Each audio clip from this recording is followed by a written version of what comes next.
Si on fait la réaction entre le CH3COH, le vinaigre et l'ammoniac NH3, eh bien, première chose, comme d'habitude, c'est de savoir de quelle espèce, à quelle espèce on a affaire. Donc le CH3COH, c'est un acide faible. Le NH3, c'est une base faible.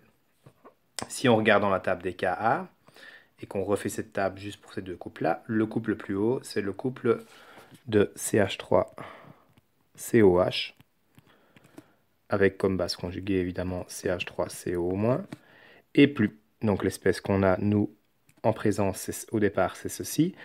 Et plus bas, vous aurez le couple avec l'ammoniac, NH4 plus NH3. Et ce qu'on a évidemment en présence dans ce couple-là, c'est le NH3. Alors ça peut réagir, ceci et ceci peut réagir pour former ceci et ceci. Est-ce que ça peut réellement? Ben oui, parce que ça forme un gamma, donc la réaction peut avoir lieu d'un point de vue qualitatif.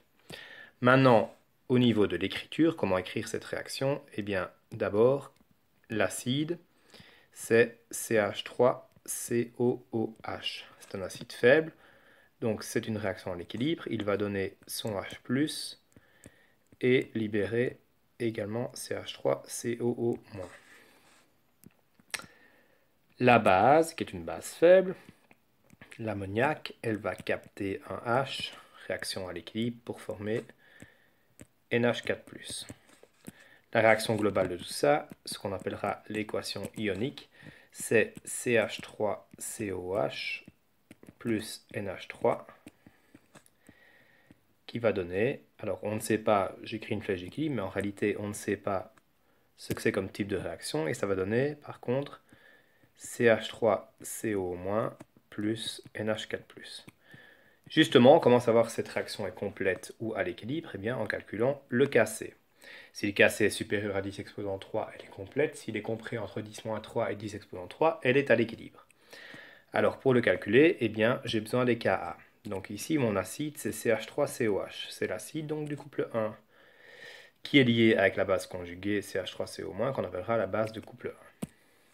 Et donc, le NH3, c'est la base du couple 2, qui va donner du NH4+, l'acide du couple 2. Ce qui veut dire qu'on va faire le cas de l'acide. Dans ce cas, le cas de l'acide, c'est 1,8 fois 10-5. Donc ça, c'est ce que j'ai trouvé dans ma table de Ka sur celui de la base, du couple de la base plutôt. Donc le couple NH4+, NH3, si je vais voir, c'est 6 fois 10 moins 10.